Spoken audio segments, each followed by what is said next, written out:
Hello everyone. Welcome to the second session of the webinar. Over to Ayush to get us started. Thank you, everyone. Thank you for joining. So, shall I start, or should we wait for a few people to join? We will wait for 2 minutes. Sure. Okay.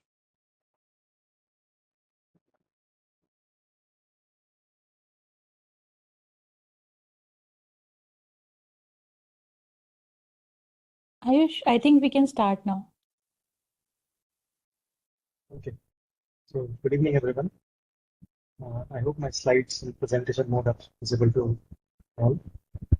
So, this is second in series of sessions that we are doing for the LLM development from scratch. In the first session that we had last Wednesday, we discussed few things related to cluster health check. Yeah, where we saw like how to understand the performance of the hardware when we are training or doing any setup on multiple GPU or multiple nodes, and then how do we evaluate the hardware performance both in terms of computation as well as communication, and finally when we start training our models, how do we benchmark the performance of a trained model in terms of training flops, or how much time is it taking to train a particular single step with respect to the benchmarks that are available for the hardware. Now, in this session, we'll be covering a very important and critical aspect of LLM training, which is curating data. When we start to train a model, we have to have data. So before this generative AI kind of models that we see today, we generally used to have the requirement of supervised data, where we need both the X and Y. So we need both the input as well as the output during training itself to train our supervised models. So they were mostly like a supervised setup that mostly people used to train those models. And with the arrival of these generative models, like transformer kind of models, even before these generation models, text generation models, we have encoding models where we try to use some contrast loss or try to see like if a particular pair is a pair of sentence is close to another pair of sentence. So we try to somehow proxy or try to reduce the requirement of the supervised data, because that requires a lot of human effort. Now, for the pre-training part, we mostly rely on unsupervised data. So, but there is very important part that we have to have clean unsupervised data with us. So how do we clean the data? What are the aspects that are required in cleaning the data? Because LLMs are being trained on trillions of tokens. So we need to have trillions of tokens of raw data with us, and then we have to clean that to come up with a respectable and in a cleaner format. So that's what we are going to discuss today in this session. And at the end, we are also going to have a I will give you a live demonstration of what are the things that are possible using some Jupyter notebooks and some tutorials I'll also share with you at the end of this session. So let's get started. So before we dive in, we know like this slide is particularly not very visible, but this is just to highlight, like we started with, in 2007 we have supervised data, and then we have on crawl, which is the crawl of the complete web. And then we have lots of data that are published by people curated by them in the form of instruction data set. And also people have tried to crawl different websites, like Wikipedia provides a relatively cleaner format of data. Reddit also has some conversation data, and similarly Stack Overflow and so on. So as we went through the years, the amount of data set has kept growing, which is necessary for training LLMs, good LLMs. And we not only have pre-trained data, we also have instruction fine-tuning data, preference data, and evaluation data set. So another aspect that I would like to highlight is to share like amount of data set that we are producing, that we as in humans are producing. So if you look at this image, on the left side, the amount of data set that is being produced is exponentially growing, and it's in zettabytes. So it's in like 10 to the power 20s bytes that we humans are producing enormous amount of data. And because we have enormous amount of data, we start to create LLMs that are complex and have billions of parameters. So we started initially with very small parameters as data, GPT-1, GPT-3. GPT-3 was essentially 175, but yeah, that was the kind of point that we saw, like we can leverage the data, huge data that we are producing to train a good language model. And on the graph on the right, you see that we are still using libraries and frameworks that follow Moore's law. So for example, we use Pandas library to process data, but we know from both the hardware development side that Moore's law is no longer valid because the development hardware and the kind of flops, because we are going into the scale out as well, because we are connecting multiple nodes or multiple servers with high bandwidth, high speed bandwidth. We saw in the last session, like what is the kind of bandwidth that are now being available to us to connect different servers. So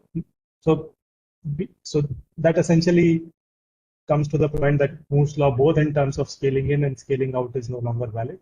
And now, but even though the downstream training of fine-tuning foundation model is kind of GPU accelerated, like most of the language model training that we use have different kind of parallelism that we can use to leverage complete a very large cluster to train our models. But data processing step, which is very critical before training, is not GPU accelerated. So that may eventually become a model. So that's why, like, I just want to motivate you about like what is the scale of data that we have, and why do we need the data, and why do we need GPU accelerated data processing pipelines to clean the data to train our models. So if you categorize LLM training or fine-tuning, you can break it down into 3 broad categories. If you are training foundation model, you need a very large amount of data, which goes into trillions of tokens. For example, Llama 3.1 was trained with 15 trillion tokens. And also the computation power that is used to train that model is also very high. So for example, if I can recall, the Llama 3.1405 billion was trained with 6 million GPU H100 GPU hours. So 6 million GPU hours is like, if you divide by days, if you divide by months, we'll get to understand how many GPUs or how many days you will need or months you will need to train with a single GPU. And if you are going to fine-tune a foundation model, the data sets are relatively of lesser scale, goes to gigabytes, and you can easily fine-tune a model in a single node. And if you want to create a RAG-based workflow, you can again go into the use single GPU, and the process could be iterative and continuous because you are going to receive feedback from the end user, and you're going to add new features, and that could again change your workflow. But it is much more intuitive than training or fine-tuning part, and you can easily get it done on a single GPU or a single node.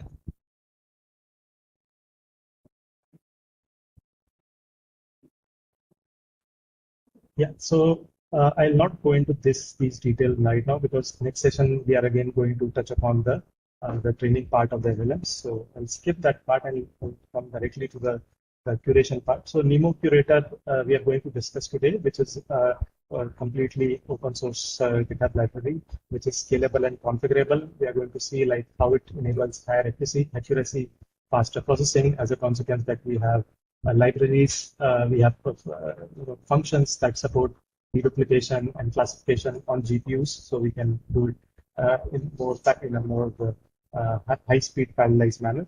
And we can it's built to scale, so this library can handle hundreds of petabytes of data by scaling this functions across multiple nodes. And we'll also see that this particular library includes state-of-the-art classifier models.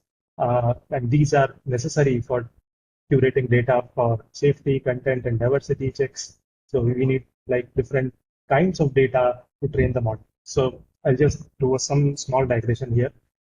So when you're going to train the models, so there's a popular concept called curriculum learning when we train the models. So it says like that you not only give the complete, very clean data to the model, you also give noisy data, and you do it in a curriculum manner. So you initially show the model the relatively noisier data, and then lesser noisier data, and so on. And then at the end, you show the cleaner data. So the idea is, with these classifiers, you don't only discard all the data which is irrelevant, or which is the classifier has shown that it is not useful. You keep them, but you have those different categories of the understanding of the data. So you have different. So essentially the understanding of the data comes up with like how much score you are getting from the classifier model, so that you keep them in different categories, and as and when the the situation demands, you can use those those buckets of data.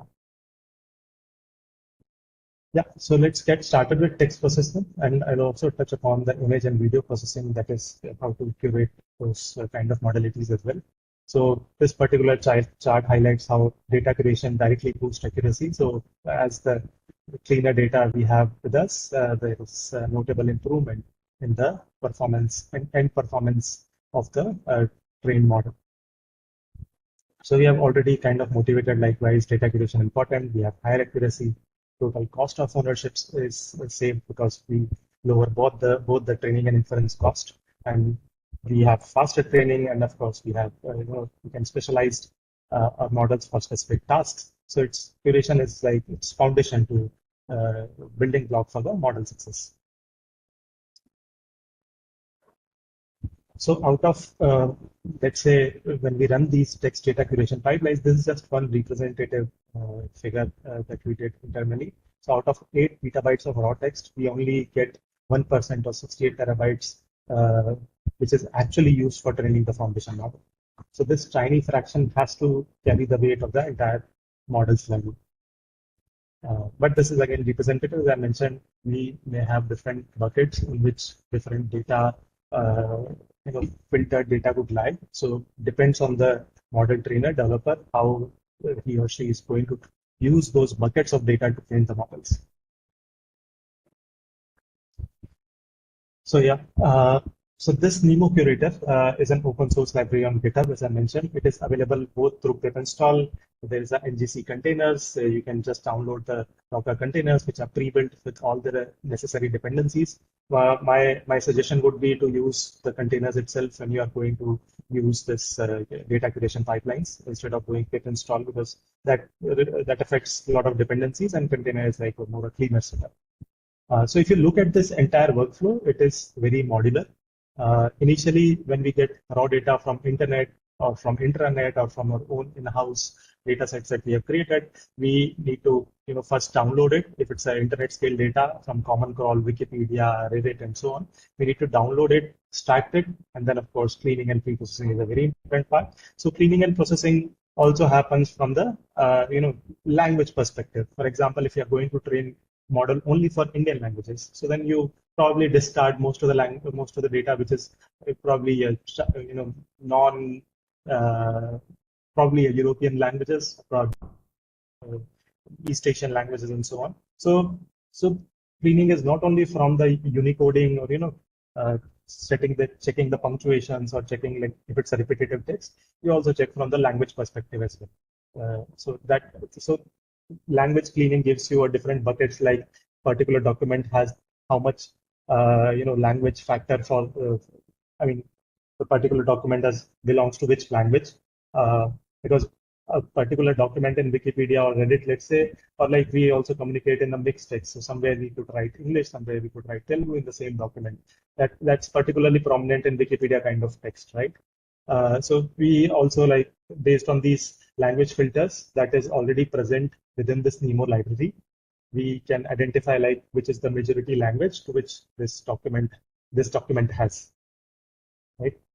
So and then we have a quality filtering heuristic. So these heuristics are, again, you have different heuristics based on your understanding of the data, which are mostly regex-based expressions. Like if you do not want to have some quotation marks or some coding text within your raw data, so you can build those heuristics and apply those filtering mechanism on this include this in the pipeline. And there is also one more very important part here, which is synthetic data generation. So now this has become, because we have very limited data, web data in Indian languages, and that constrains the the training of the language models. So we need to generate those synthetic data by different scenarios, by different heuristics, and this becomes very useful to train the models and gives good performance gains. So we'll also look at the synthetic data generation pipeline that is included within the NeMo Curator itself. So These are again, as I mentioned, if you don't need SDG, it's your choice. It's just a pipeline, and you just don't include this particular call of synthetic data generation, and then you're good to go. If you don't need quality filtering or deduplication, you can bypass those steps. And if you have your own instruct model or reward model, you can also plug that in for synthetic data generation. So you don't have to stick with these models. You can also bring your own in-house models and plug them into the workflow. And then we have a deduplication that we are going to see more deeply here in this session today. And then quality filter, it's again model based. So there is some pre-trained model, either you're in-house or either someone which is available on the web, on the Hugging Face, and then you use those quality filter models to store the documents, and then you decide a threshold and try to remove or include the document in your final clean data set. And then, of course, blending and shuffling. So now the most of the time that is taken care in this whole complete curation pipeline. So this is kind of a generic curation pipeline. It's not NeMo Curator specific. So most of the model developers follow the similar kind of pipeline for curating the data. Now, the most of the time that is taken during this processing of this pipeline is these two aspects. One is the deduplication part, which have three different aspects. Exact deduplication, which is very easy to do it. Fuzzy, which takes a little bit of time because it is not based on the exact match. And then semantic based, which is again model-based deduplication. So once you have model in the picture, then you have to load that into GPU, and there will be some parallelization that is limited to from that perspective. And then this quality filtering also take the significant amount of time during the whole processing pipeline.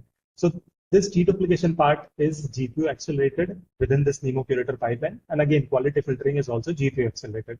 So that gives you the benefit when you are going to use this particular library. Natively, it gives you a GPU acceleration. So you can accelerate your accelerate the complete workflow, and leverage the GPUs. The GPU is kind of, each second or each hour is a currency. So your GPU should not lie idle. So that's the overall benefit, and the workflow is similar to what other libraries provide, but there are like key different benefits, key difference that this library has that helps you in accelerating the whole complete processing of the pipeline. So under the hood, it uses Rapids that gives a lot of components which are accelerated, unlike traditional libraries, and Rapids is again NVIDIA GitHub library provided by NVIDIA, and it has accelerated Panda, so you can process data frames on the GPU. It can load them on the GPU natively, and then you can of course process the pipelines within using the GPU power itself. And it also helps accelerate the scikit-learn with the help of QML kind of libraries, which has similar API features to call the model and data, but it is accelerated on the GPU. So again, under the hood, for this NeMo Curator, these are again, I was just mentioning about the Rapids and replacement of pandas and scikit-learn. This kind of helps build this library, this whole NeMo Curator library.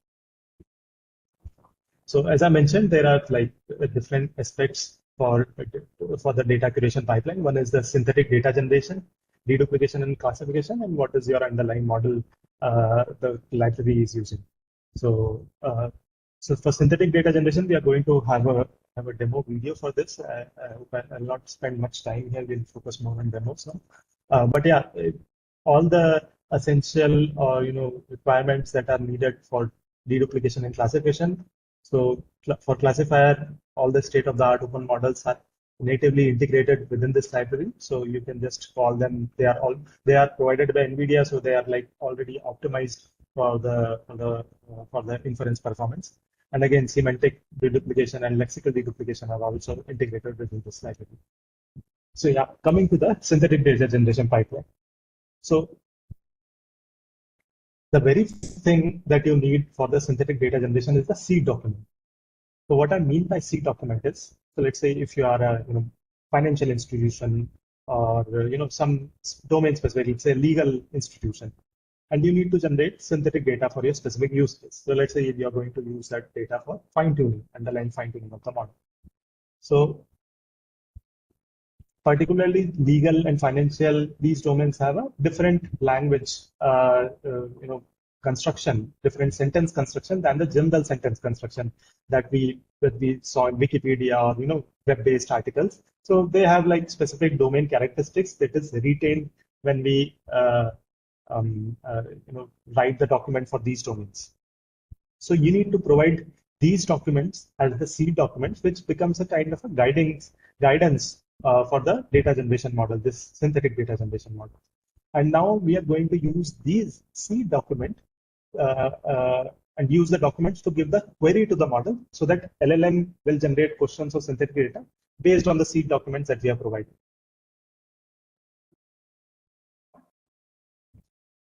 Right, so seed document serves as just a guidance to generate it's kind of a prompt to generate the model, the data in the expected fashion. And then you use a critique model. So after this generation, you have a generation model, you have a some LLM that helps you generate raw synthetic data. You have a critique model, and critique model gives the feedback back to the LLM to generate it, in the expected fashion. So critique model is used to evaluate the dataset. It can be reward model, or it can be a series of LLM models. We can do ensembling of the model, so you can do or it could be an agent. So depending upon your choice, the model choice, and there are several papers. So it's a well-studied problem in the AI domain, like what kind of LLM model or LLM agent we should use when you try to evaluate the data quality of the synthetic data. So up till this stage, I hope that the things make sense. We have a synthetic data generation module, then we have a critique module, and from the critique module, we try to evaluate the generated data and then give this feedback back to the data generation module. So now, until this stage, we don't have any filtration over the generated data. Now, so once the data is generated, you also need to see if the data fits my use case. So for example, if you are, as we discussed, you are a financial institution, you need to remove some personal information. If seed documents that are generated by this particular model has some personal information, and you need to make sure that there are no toxicity within this domain. So you try to remove all the anomalies from the data which are not useful for the training of the underlying model. And you can, so these are again GPU accelerated, these kind of modules, and these are available within the NeMo Curator library, so you don't have to call any other library. And again, as I mentioned, all these modules are modular. So you can plug in and plug out and replace with your own model, replace with your own heuristics instead of the model, and this pipeline will work seamlessly as if it's a same. It's kind of a robust pipeline, and then at the end you get a high quality synthetic data. So these are some of the things that I want to highlight that are available off the shelf. So you can directly go and use these models, which are very highly rated on the benchmarks. So from the prompt and generation standpoint, it supports a lot of different ways you can think about, like there are open question answering, closed question answering, writing, math coding, entity classification, dialogue generation, and so on. So there are like pre-built pipelines for all these kind of data generation aspects.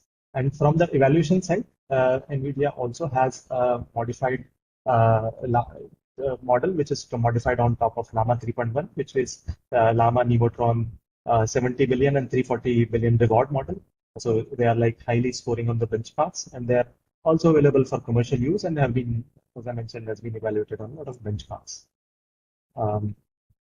For tooling support, once you have a pipeline, once you have a reward model, critique model, for tooling support, you can integrate into existing pipelines. Their code is quite modular. They are just Python APIs that you need to call, specify what are the things that you need, and then you're good to go.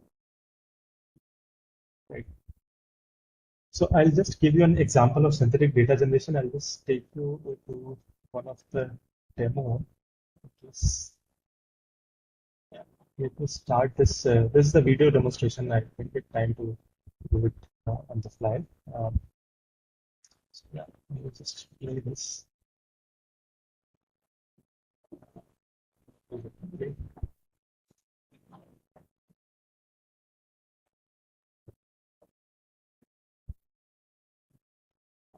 Yeah, started. Yeah. I'll just pause the video in the middle to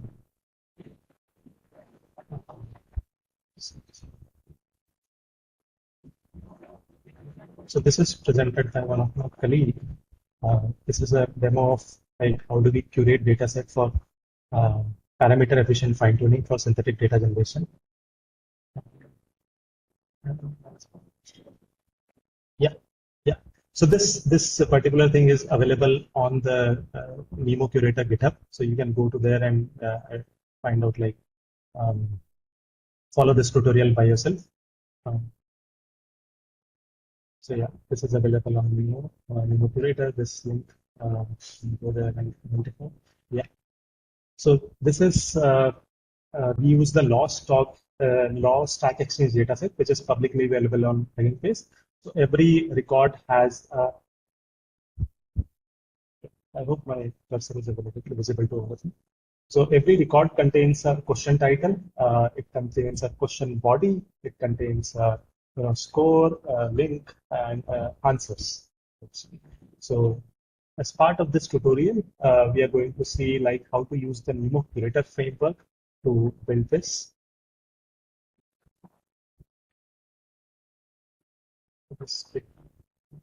Yeah, let's come to this.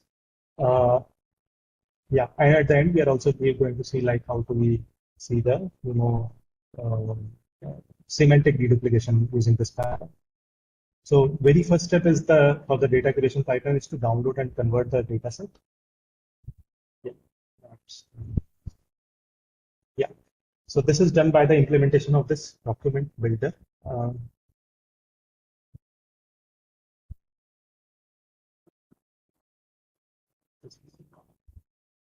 Yeah. There's some latency on the way which I'm presenting, which is probably going to be. So I hope the things are fine now. So now we use this this document downloader function call to download the dataset from the Stack Exchange, from the Hugging Face actually. It's a law Stack Exchange dataset.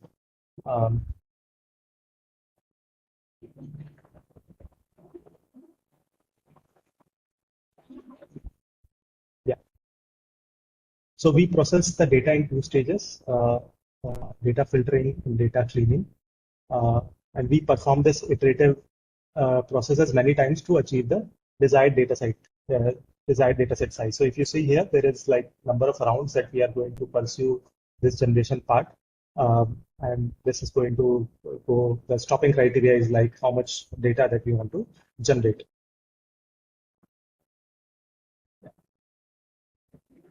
So we define a set of data curation steps here. There are like modify clean HTML, modify Unicode formatter. So these are kind of steps that we want to provide to the synthetic data generation pipelines to ensure that your title, question, and answer are according to Unicode format. It's like if you are generating for non-English kind of data, your Unicode generation is in the respect to the Unicode format. Yeah, so these are kind of filters that we want to provide, like the minimum length of the generation should be 50 and maximum word should be 500. For the question, answer, question score and answer score is also there. Question score and answer are Boolean, so we'll get like 0 or 1. And then we have a curation steps. So as I was mentioning, there are like few curation steps. So one is the semantic deduplication that we want to perform over this particular data generation pipeline, that the data is not duplicate. They do not have enough overlap with them. So we want to discard those types. Yeah. So this first, so I'll just pause it here so that you can read it. So these are like two prompts that we have provided. So this first prompt instructs the model to generate questions from a human answer. So like begin each question with a star, you can see, and each question with a new line character. So make sure to generate exactly these n number of questions. And the second prompt asks the model to paraphrase an existing question. So this paraphrase text must be factually correct and relevant to the original text. So we can additionally ask the model to produce n different variants to improve diversity, right? So this is like the, how easily you can generate this synthetic data. I'll just skip a few of the things. And now coming to the reward model part, after producing these synthetic data, we can prompt a reward model here. Okay, let's just skip. Okay. Yeah, I'll just pause it here just to give an idea to you, like what is the kind of reward modeling that we can provide with this data generation part. Yeah, we can prompt the reward model and assign this score to the here. So here it's a helpfulness score to every record we are providing. So this is again inside this data generation loop. There is like yeah, so there is a helpfulness score which is provided to each generated data point, which determines like how good is your model with respect to the reward model. How good is the data with respect to the reward model? And it allows us to filter low quality records. This particular helpfulness score. So after we have produced enough amount of data, it's time to rerun our curation pipeline. So this is again a video which is speed. So we'll run this curation pipeline multiple times to ensure that our data is of good enough diversity, and has good amount of data points available to us. So yeah, once we start this, so again you can run all of these things on GPU. That's a speed up video. So it's downloads the datasets. It executes the semantic deduplication again on the GPU, and yeah, it will take a bit of time. So yeah, so now it is generated here. Now if you see, here, the code started with 19,000 records here, and after the first round of curation, it ended up with around 12,000 records. Okay, and we have run the semantic deduplication pipeline as well. So after first round, we have got lesser number of records. So like 5 records are removed after the semantic deduplication pipeline. And after the whole thing is done, after we run all the records, I think, yeah. So we started with yeah. So after the whole thing is run, we can rerun the curation pipeline and end up with some data set which is somewhat larger than we started with. So yeah, this is just to give you an idea of like what are the how easy it is to generate synthetic data by using the models that are available within this whole ecosystem of NeMo Curator. You can rerun, identify what should be the score. So you just not only assign the helpfulness score, you can also assign like if your data is like how toxic it is, does it contain any irrelevant out of domain information, and find out these scores to filter your data which is synthetically generated. Right? Yeah. So this is the overall synthetic data generation pipeline. I just highlighted it. There's some small main.py. You have a synthetic generation.py, and you provide like these kind of scores: helpfulness, correctness, coherence, complexity, and verbosity. So like you can use these scores and find out like if a question and answer pair is useful or not for the underlying generation, underlying LLM. So now next step is once this is done, we need to remove duplications from the document. So there are 3 kind of deduplication we can do. There is exact deduplication, where we hash each document and then find out which are the duplicate hashes and remove one of them. So we can identify like this is exact deduplication. So and there is fuzzy deduplication, which operates on the principle of hashing, bucketization, and clustering that we are going to see more deeply in the subsequent slide. And there is a semantic deduplication, which has the embedding model to do the similarity score search, to a cosine similarity or Jaccard similarity, and use that to remove the similar documents from the data set. Right? And then this is just to show you like if you do all these steps, you have on some benchmark model, you got improvement of accuracy. So yeah, from the deduplication, let's begin. I think these are again just to highlight what are the things that are available within this NeMo Curator ecosystem. So we have different classifier models, so which support different number of classes. We have quality classifier models. So these are again all on Hugging Face and available for use. So you can go to these pages. I'll share the presentation at the end with you, and you can go to that. And then we have complexity classifier, content type classifier, and identify whether malicious prompts used for fine tuning and so on. So instruction data guard and so on. Yeah. So I'll just come to the fuzzy deduplication part, which is the most interesting part in terms of the technical understanding, conceptual understanding.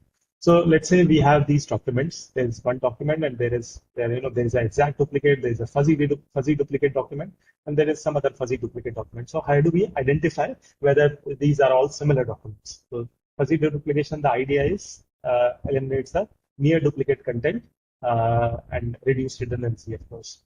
So we start with the concept of min hashing. So what happens is we split or the complete document into multiple n-grams. So we know the concept of n-grams. So let's say if you have a sentence, the quick brown fox jumps over the lazy dog, then you have a 3 grams here. So each 3 consecutive words will be used to create a shingle. So there is shingle, or you can call it 3 gram. So now each shingle is going to be hashed using some hash function. So let's say some hash function 1 gives you some figure, some value 23. For the shingle 2, you get some value this 49 and so on. So now the idea of min hash is, so you don't need to match each part of the document with all the documents in your corpus. So let's say if you have 10 million documents in your corpus, then the total number of matches that you have to do will be 10 million square, which is like kind of very high, 10 to the power 8 or so, 10 to the power 12 or so. So you try to reduce this amount of computation required to do the matching in a brute force way, and you use these kind of hash signatures. So you hash each k-gram into some value, and you use multiple hash functions. The idea is, why do we call it min hash? Because we take minimum value of the complete document to create a final hash signature, right? So we do for document 1, we do the same for document 2. I'll just repeat it for the clarity again. So you use all the k-grams that you have decided. How much the k is again a hyperparameter that you have to decide, and there are like few best practices that we'll see that is proposed, that is already experimented by the community. So we hash each k-gram and come up with some hash value for the particular hash function. We take the minimum value of the complete document and concatenate that with the other hash functions, minimum value of other hash functions, and create a hash signature. So once we have this hash signature, and then we are going to bucketize this hash signature. We are going to divide this document signature into number of chunks. Okay, so we are not going to put the complete signature into a single bucket. So let's say we have the length of our hash signature is, let's say, 200. So we are going to bucketize it. We are going to divide them into chunks, into number of chunks. And these, how much chunks we are going to divide? It's again a hyperparameter, and we'll see at the end like what are the best practices that are associated with these numbers. So we take a chunk from a random location of a signature. We have a, let's say, 250-bit signature, 200-bit signature. We take a random location of a signature and compare it with the chunk from the same location of another signature, right? So you can easly observe, like if you multiply R into B, you will get the length of the signature.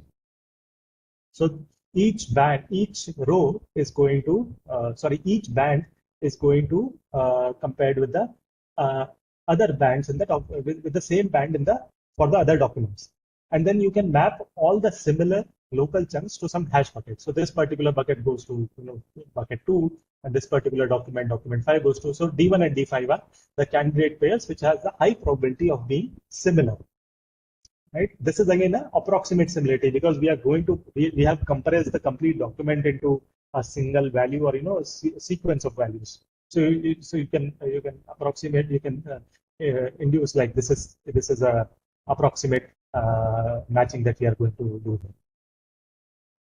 So as I mentioned, document 1 is going to broken into smaller hashed representation and assigned to multiple buckets based on content similarity. Again, this is not a text. We are going to do the hashing and then do the bucketization by grouping documents that land in the same buckets.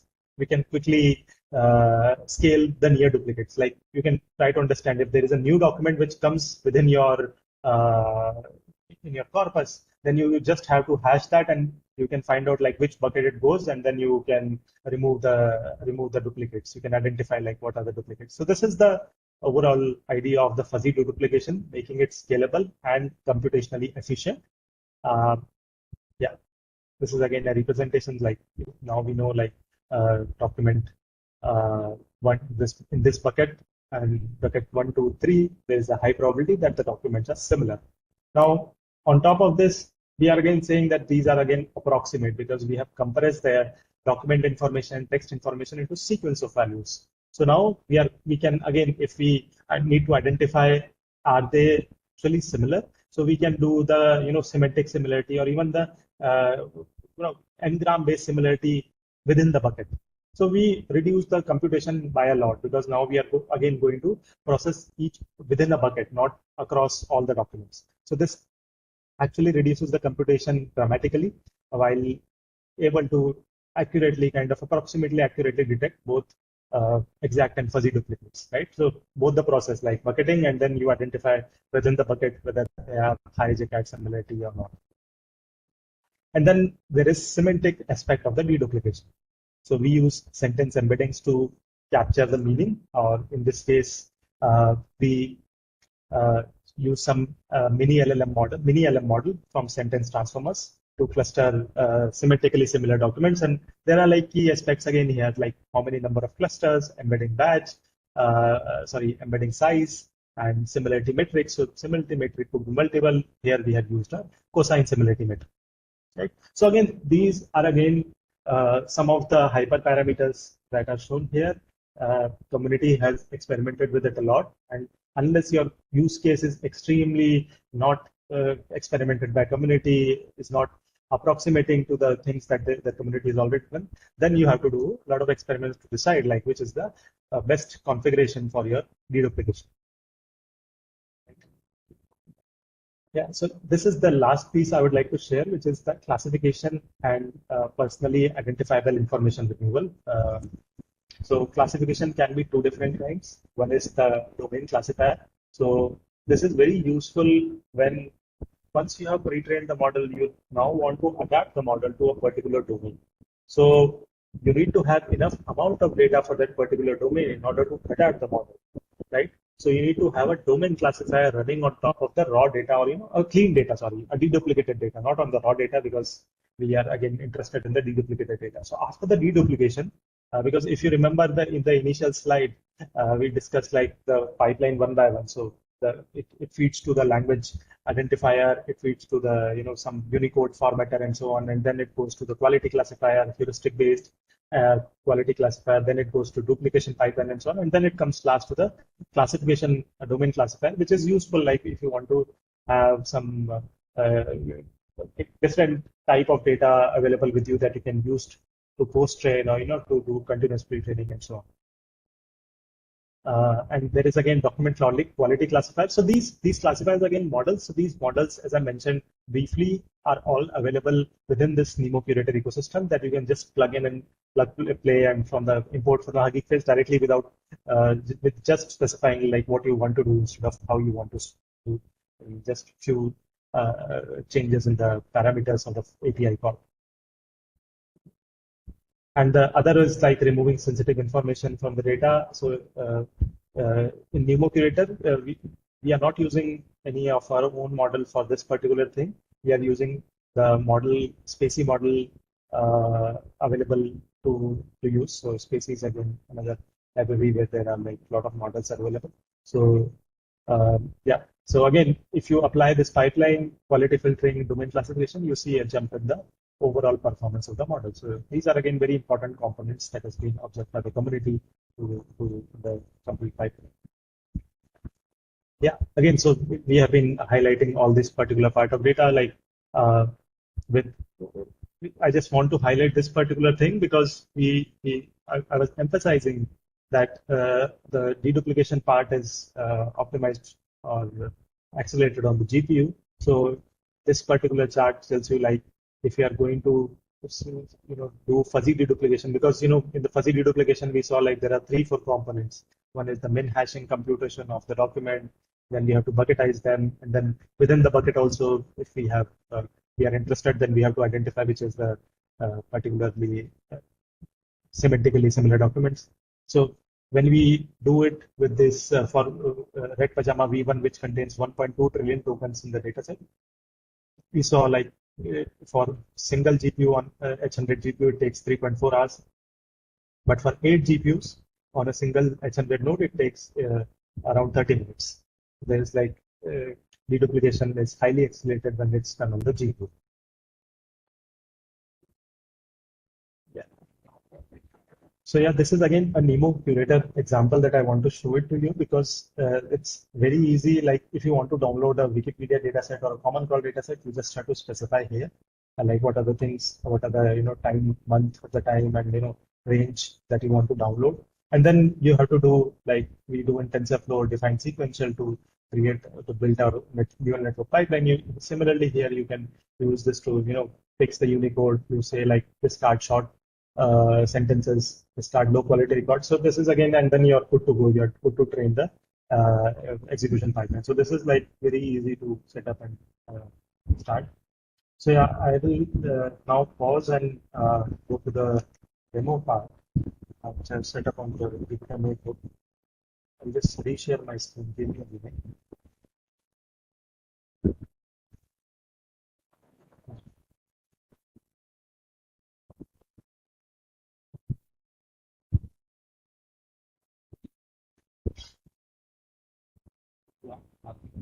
I hope this Jupyter notebook is visible to all of you.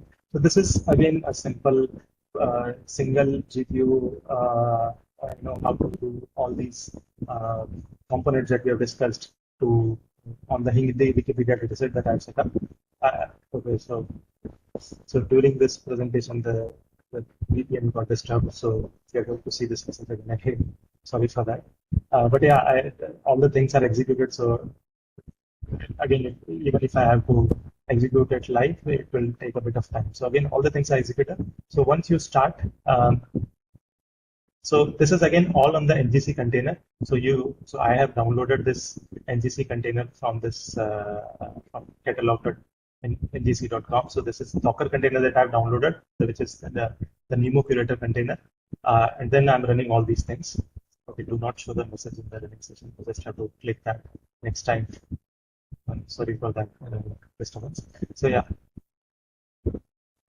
yeah, I've imported all these relevant things, which is document dataset. So I'll just take you directly to the functions that helps you downloading this dataset.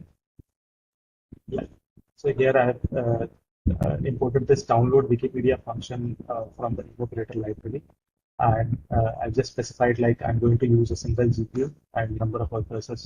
I think it should be one, because it doesn't show.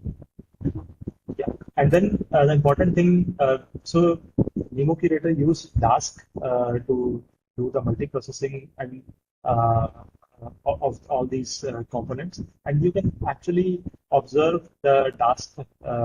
So there is an interface which is provided by Dask client that you can see and monitor like how much resources are being consumed by the complete process. So that's very interesting. Like you get out of the box interface to monitor like what is happening. So now as I imported this download Wikipedia functions, I just specify like I have to download the Hindi Wikipedia dump and as download single Wikipedia dump, which is the latest August Wikipedia dump. So this download Wikipedia, I just specify like where to download, language, URL limit, and then we are good to go. So this actually downloaded this 2025-0801. So on 1st August, there was a dump which is released by the Wikipedia Foundation of all the news. So this gives me around like 3 lakh articles. And this gives me all the articles which are like just namespaces, which are just placeholders and so on. So we are not interested in that. We are interested in actual content, right?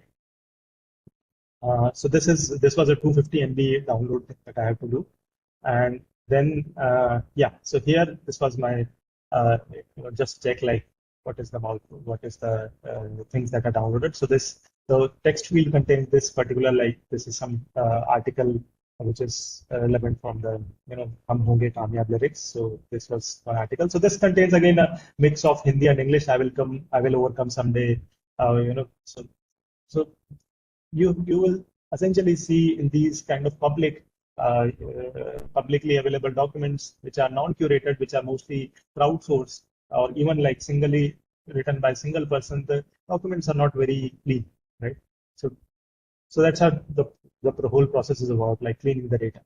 So now once you have downloaded the data, you call these functions to identify the language and do the Unicode fixing. So again, I'll just show you like how you can do this API call. Yeah. So we use NVIDIA. The NeMo Curator has this fast text language identification model. It's again Ngram-based model. So it's not actually a deep learning model. So it's Ngram bag of birds-based model to identify like the language of the particular document. So we do language filter, and then we do the scoring of the documents with respect to language, and then we do some filtering to see like find out the clean documents. And then once we have this, it took like me 63 seconds to process that we have. And then once it is done, so here we get all the Unicode reformatting. I hope my screen is visible. Can someone confirm like screen is visible? I'm not able to see that slide.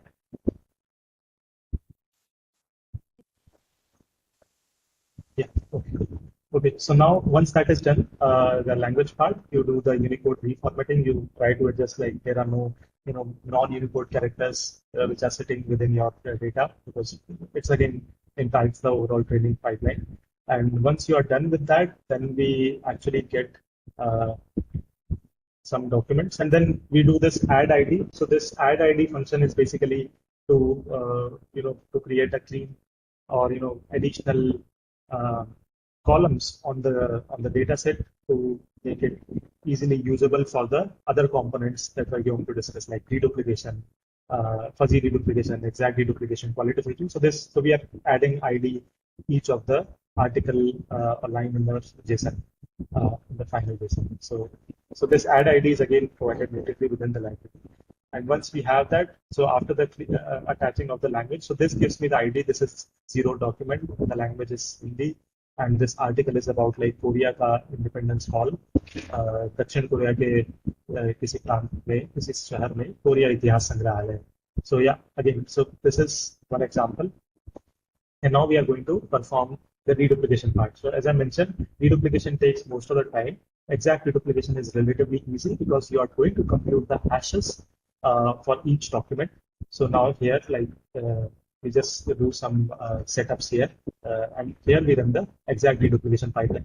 So we are going to apply the MD5 some MD5 function, MD5 algorithm for computing the hashes, and then we are going to print that. So we find out like there are 15 exactly duplicated files, and it took like 9 seconds to do this. Again, it is accelerated on the GPU. And then once that is done, it gives us like which are the documents that are duplicates. So we can also see this like which are the documents. So this is again on Jupyter Notebook because to show you all. But once you have done a POC using Jupyter, you are good to go and execute on a larger scale. So like these are the documents that we have duplicates, like Tanzania, Pune, Africa mein स्थित एक देश है. Again, the other document which is 9747 and 9746, again like Tanzania, Africa mein एक देश है. So we can again go to the URL. So all the things that are comes up with the Wikipedia dump is cleanly stored in this. Now coming to the fuzzy deduplication part that we discussed, like the computing the min hash. Yeah. The algorithm is like this. Yeah. So we compute min hash for each document, then locally sensitive hashing based on the min hash, which is again assign buckets to each document. That's a locally sensitive hashing algorithm. I have not referred to that concept. I missed that. But yeah, the bucketing of the min hash signatures is the LSH algorithm. So each document will be assigned to multiple documents, and documents within the same documents are deemed to be similar.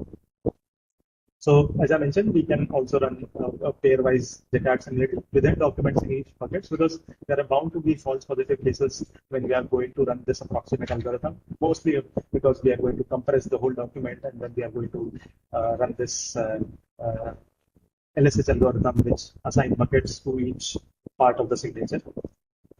Yeah, and based on these buckets and data values, we can finally check like whether they are similar and run the another graph algorithm to find out like which are the similar.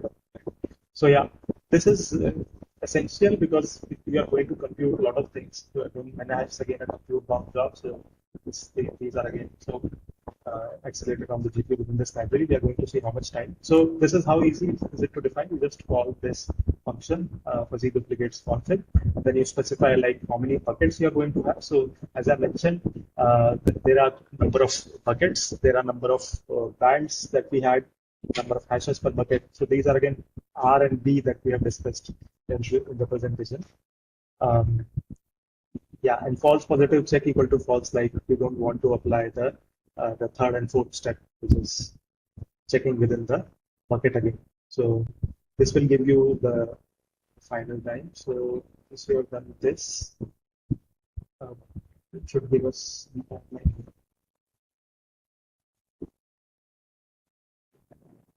Yeah, here it is. So time taken for fuzzy deduplication was 7 seconds. So again, this is again on, I think, 12,000 documents, which is a subset of the Wikipedia. So once we, and this is on single GPU, it occupied like less than 20 GB of memory, because there are very small models that are need to be loaded on this full NeMo Curation pipeline. So now we can see like which are the documents which are fuzzy duplicates. And then, as I mentioned, we can also run the false positive check. So we can see like within the document, we can run and see like, yeah, so here we can see like what is the document similarity that we want to have as a threshold. So with less than value in this bucket, with this 0.8 will not be considered duplicates. So only documents which are more than 0.8 triple similarity. So this particular process is going to take relatively larger time, because we are going to do this document similarity. We do some graph algorithm. So it takes like around 9 seconds, and then later we can see here what are the documents that are. Yeah. So once that min hash is computed, you run this LSH algorithm to find out. And yeah, I'm just running it through to take you to the final duplicate documents. So yeah, this gave me like groups, like these are the documents which are in this bucket, these are documents in this bucket. So we have set some bucket numbers.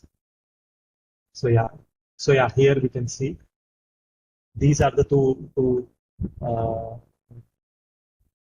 documents that are within my single group, and they have this content. So Chandigarh ke prashasako ki सूची, Lakshadweep ke prashasako ki सूची. So the complete is both these documents are like pretty similar. And we can like see this Prabhadevi Mumbai guy. So this is again a placeholder, very less informative, less content within the document. So we just have to remove this to ensure like our data is good enough. And then we remove this duplicates. Yeah, and then we just like exported this. And again, coming to the heuristic pipeline, I think, yeah, this is interesting. So what are the kind of heuristics that are available within this NeMo Curator library that we can natively use? So there are like some filters. I'm not sure I can open this. I can open this on the GitHub of the NeMo Curator. Just give me 1 minute. Open this.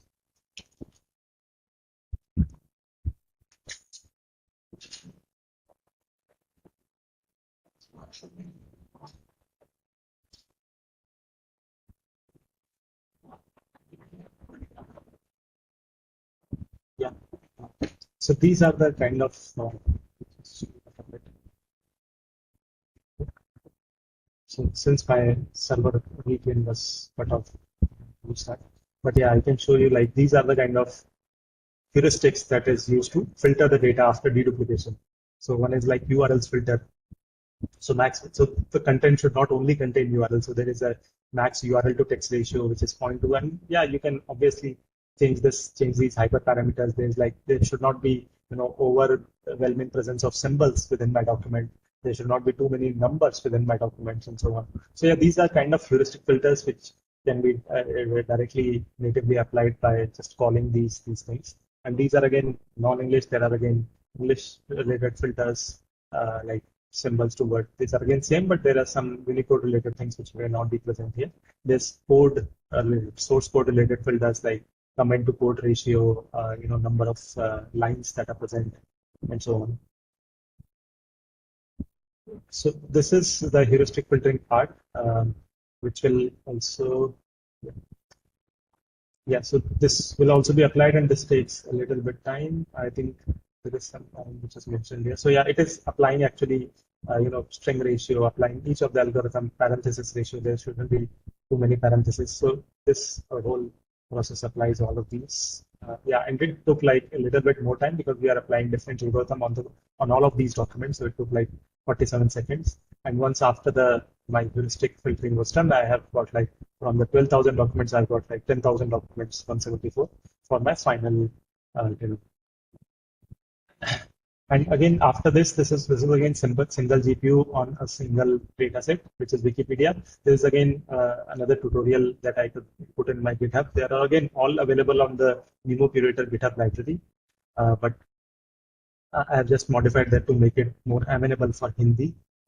So you can use that to, to do the data curation, understand the data Hello, are curation you flow. sorry for disturbing you? Are you sharing any screen because we are not able to see it? Okay, sorry. Okay.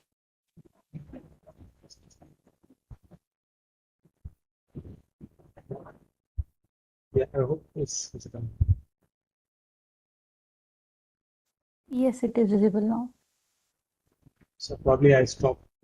Screen was not visible at this point of time. So yeah, I was mentioning there is this tutorial that I just take you through, and there's another tutorial which is pre-training at a little bit larger scale. Not only Wikipedia, you use Common Crawl, some C4 data by some LLAI kind of organizations that provide the multilingual C4 data and so on. So these all tutorials are available on GitHub of NeMo Curator, but I again make it adjusted it for Hindi to make it more amenable for everyone understanding.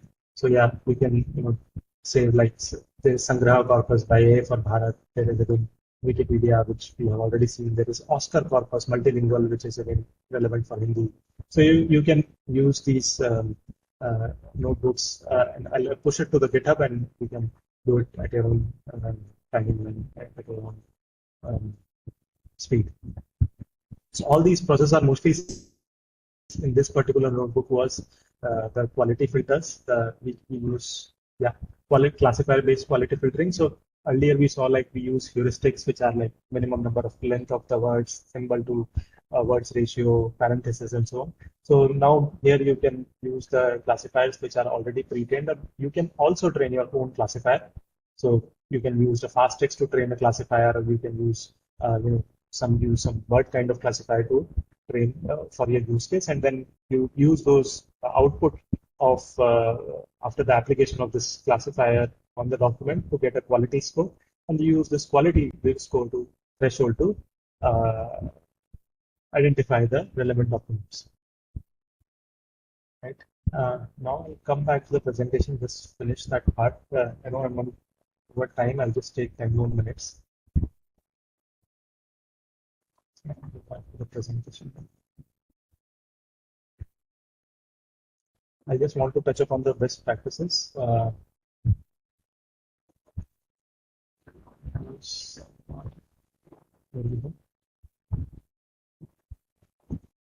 So these are again different getting started things, tutorials and blogs that are already there. I hope you can see slideshow. Yeah.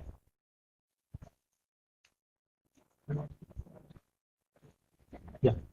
So now So apart from this text curation, we have only discussed text curation at this point. There are image curation, image filtering kind of components, pipelines that are provided within this NeMo Curator. So you can use, instead of Wikipedia and OneCall, you can use image URLs from cloud or internet, and then these are pre-processed and embedding using this clip model. Then we run quality filtering like for aesthetic and some NSFW kind of checks. And then we apply semantic duplication. So pipeline more or less remains same, but NeMo Curator natively provides this whole pipeline as well, all the components to ensure that you can use this for images as well. And now for video also, there are like, because video needs to be have a different kind of encoding, decoding, there is transcoding of clips, applying video embedding. So all of these are again provided within the NeMo Curator library. There are few components that are available in beta mode, and there are few components that are soon going to be released for video. So again, these are like example use cases. I just want to highlight, like we can, for a given video, you can generate new lighting, weather, and location conditions, and you can generate multiple data to train your models. Now this is the last component. So what are the best practices from the LLM curation perspective, data curation perspective? So one is the choosing the right quality model type. So there are like different classifiers that we touched upon. One is a fast text, one is the BERT style based classifier. There's a reward model labeling using some pre-trained reward model. So we have to, as a developer, we have to decide a priori, like what is the best use case or best model type for my use case. Now, handling, there are kind of lot of out of memory errors that comes in. We can control partition sizes when we are going to run the reading the data. When we are going to process large data, we can do it in smaller chunks, so that helps us in reducing these OM errors. And for fuzzy duplication guidelines, as I mentioned, there are very kind of hyperparameters that are present. Like one is the number of buckets. So if you increase the number of buckets, if you have multiple buckets, more number of buckets, it increases the probability that two documents are marked as duplicates, right? Because you have more buckets, and now you have more number of signatures that could fall within these buckets. And once they fall, then there are higher chances that they are going to be duplicates. But higher bucket, it also increases the memory requirement. So we need to find an optimal balance. And then we have hashes per bucket parameter. We saw like which is used to match the Jaccard threshold that we are going for. So, right. So we have to just take care of those things. So community has done this. So these best practices, the numbers, like what is the values for each of the buckets, and what is the optimal hash signature size, the hashing min hash size, what is the optimal. So there's again best practices that are available on the NeMo Curator. I'll just append that link. I forgot appending that link in the slide, and then you can follow the best practices and yeah, this is it. I think there are like developer resources which are available, made available by the NVIDIA team, and you can also track like different kind of things latest happening in this AI and data science ecosystem. I think that is it from my side. If we have questions, yeah, we can go through the questions now.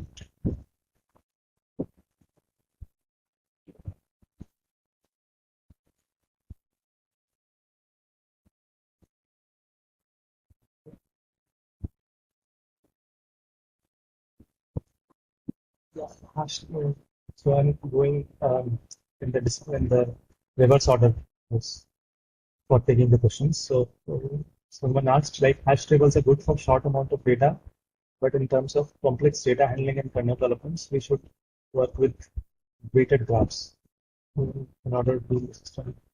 And I didn't completely follow, like, why do you want to use weighted graphs? Because here we are mostly interested in finding the similarity. So as I mentioned, I can assume like weighted graphs are good for finding the shortest distance from point A to point B, which Google Maps or other algorithms uses. Vishal, if you are online, can use this.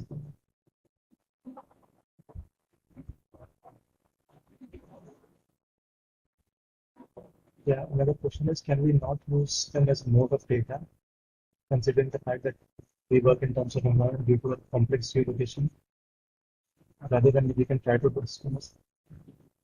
Yeah, that's obviously changes from domain to domain. So this was specifically for text. We the idea that was presented today was mostly for text. It does not takes care of the kind of higher dimensional data. So this environmental or remote sensing data is quite high dimensional. It contains more information than only pixels. It contains geolocation. It contains some other information. So this may not pipeline out of the box may not apply properly for those high dimensional data. This is mostly for the textual data.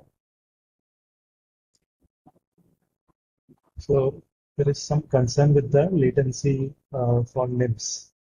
My concern about it, most of the times if we write a general, well-furnished, well-toned prompt to develop a specific project, there are many misleading information and server issues. Okay. So Trishanu is saying like it's the general idea of data cleaning and mining and crunching to generate as per keyword selection and guessing about the desired answer. I could not completely follow, but I think you're hinting like there is some issue with the prompting of the existing models. So can we do it in a better way? And one of the way you are suggesting is like keyword based. So again, you don't have to do quality filtering using these models. You can define your own heuristics. So that's what I was mentioning. Like if you're curating data for the specific domain, let's say finance and legal, then you do not use them out of the box. You probably try to come up with a better heuristic. So, also fine tune the model, the existing model for a particular use case. So that will give you better results. Is it easy to make huge language data following the synthetic methodology? Yeah, so people are generating billions of tokens using the synthetic data. So they are experimenting with several domains, several kind of introducing diversity in terms of writing practices. And they are, because we have limited amount of data for like non-English languages. We know for Hindi and Indian languages like Telugu, Tamil, there is only limited amount of data that are present on the web. Then we have to go to like non-web sources, like go to the books, go to the libraries, try to OCR them, convert them into a proper format without and do some post OCR correction. But again, this is not easy because there are like some issues involved with OCRing of the copyrighted books. So that's why people are following this synthetic data generation practices to generate at scale. And again, books will give you only limited amount of data. So again, so people are following a mix of all these things. Is entity classification same as NER? Yeah, same named entity classification and named entity recognition. So recognition and classification are two different aspects. So they are not exactly same, but yeah, almost kind of same.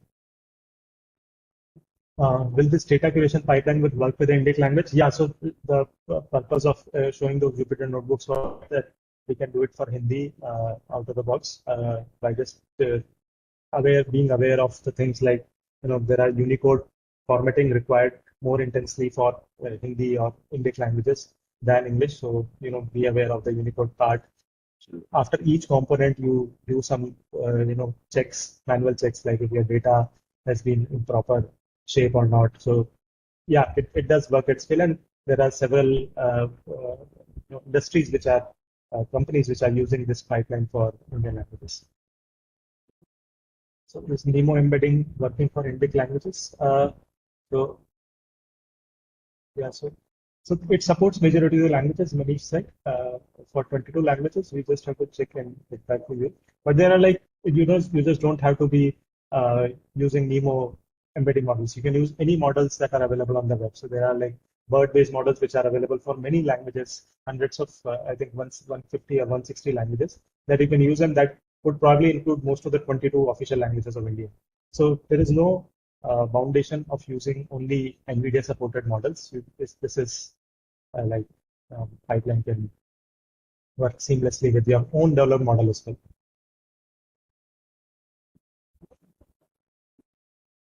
Yeah, so why will you not scrape the data? So because the web data is limited, so Common Crawl does the scraping of the wet data. So Common Crawl is again a foundation which provides these data. So there's limited amount of data in Indian languages, so that's why we need to use these synthetic data generation pipelines to generate data code for. And yeah, of course, this includes model bias, so that's why we are using those scores. So we are trying to use the models to, different models. You can come up with your own algorithm. Like instead of using only single reward model or single scoring model, use multiple set of models, right, which are diverse. So you can come up with different ways to do it. But again, this is how the latest industry and academia are both adopting and researching immensely on this data generation part, because as I mentioned, web data is limited non-English languages. Yeah. So curriculum learning, how to arrange data. I think I just alluded to this curriculum learning particularly to motivate you, like all the data which is cleaned up by this whole pipeline is not bad. So when all the discarded data is not supposed to be discarded, you can try to retain it, try to bucketize it. You can probably use it, because we have been shown in curriculum learning literature, like to try to train the model in a step-by-step manner. So you try to show some, so let's say when you try to, if you're seeing like how diffusion models are trained. So yeah, so how diffusion models are trained. So they try to, if you observe the output of those models, they try to learn step by step. So initially the output is very bad, and then it goes improve, and so on. So this is where the concurrent learning idea was, that you show very simple sentences to the model initially, and then go for longer and complex sentences at later point of time once it has understood the generation of these simpler sentences. But now with large amount of data, with LLMs, I'm not sure like how curriculum learning is now is being used today, because most of the things are proprietary, not very open up in this curriculum learning. But I think it's a good idea to train, because before pre-LLM era, curriculum learning was one of the well-researched area to train the models. So lexical deduplication and semantics. So lexical is you compute, find out on the basis of the lexica of the words. So like you take a bunch of words and try to see if those bunch of words are repeated in another document. So one way to do lexical deduplication is find out like if two documents are exact match. So the text in the two documents are exact match. So you compute a hash of document 1 and document 2 and try to see that. The other way is like fuzzy deduplication in the lexical dedup. Like you just don't look at the exact match of the complete document. You look at parts of the document. So you look at few grams or few, like 5 words or 10 words, and then you try to use this min hash bucketing algorithm that we discussed to try to match it. Semantic is more from the embedding point of view. Semantic is like you use some model which is already pre-trained to give you good embedding for a document, and then that pre-trained model is used to apply, to get the embedding for the document that you're interested in, and then you try to see if the two embeddings in your corpus are similar or not by using cosine similarity kind of measures. So this is like semantic deduplication, more on the basis of semantics, and lexical is more on the basis of actual words.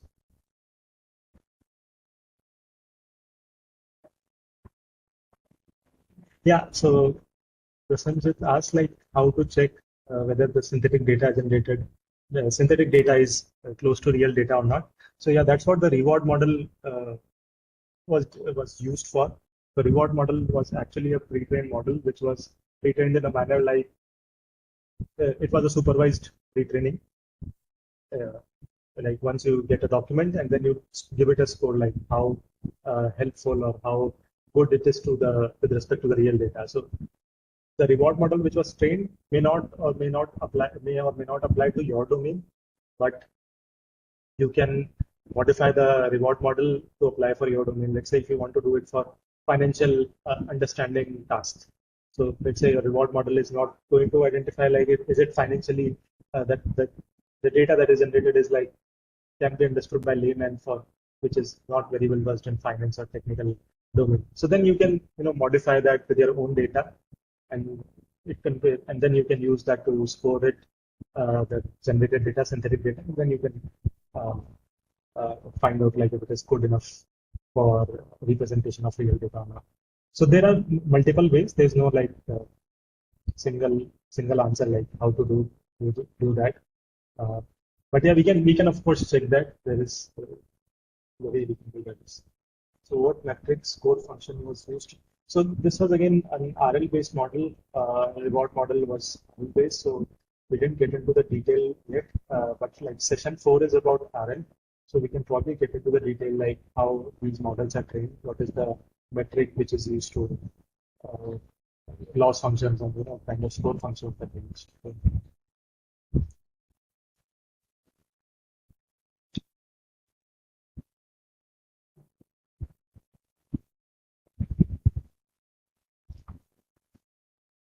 Yeah, how reward model? So GAN are again generative adversarial models. So the question is like how reward model is different from GAN networks.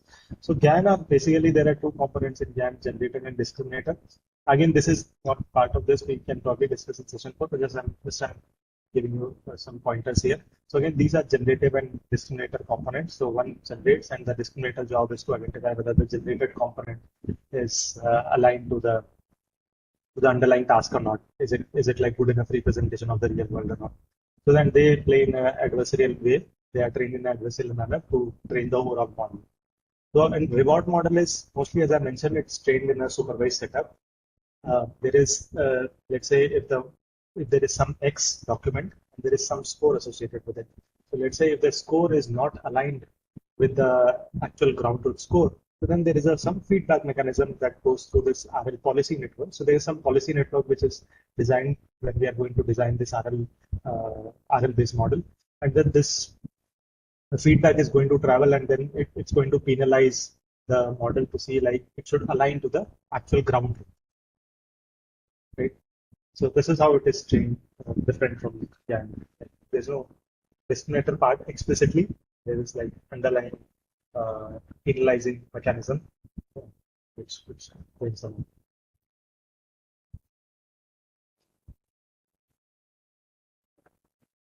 So it's not a manual in the sense manual I didn't follow, but it's a reinforcement learning model, so it needs some supervision, supervised data to train this. How do we measure the recall of precision trade-off? Um,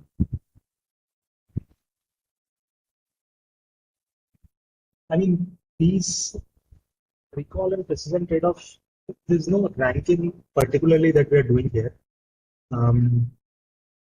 Because lexical deduplication is completely, exact deduplication is completely on the min hash, which is deterministic algorithm.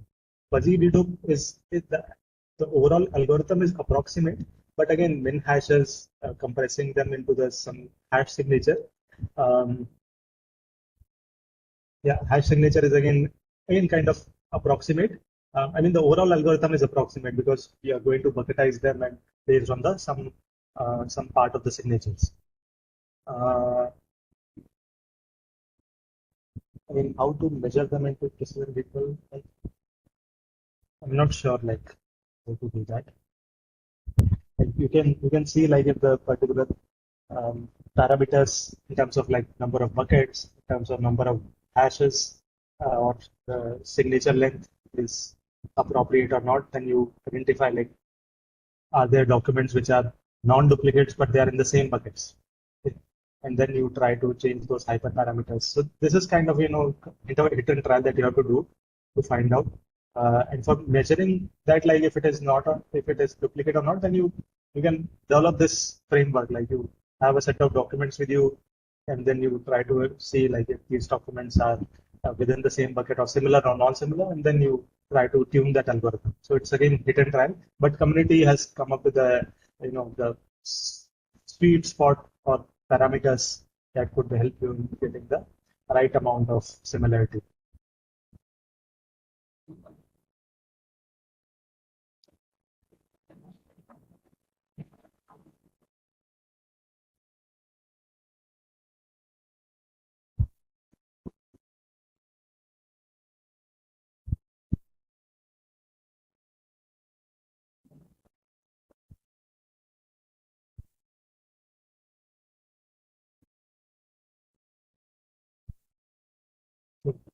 I think Manisha ji, this is questions I think I have addressed them. Any questions? Yes, we can see there is no more question. We can wrap the session. Thank you, Ayush, for the session. Thank you, Manish sir. And thank you, audience. We'll get back with the responses of the queries and we will share the slides and recordings soon. Thank you. So we can end the session here. Thank you, everyone.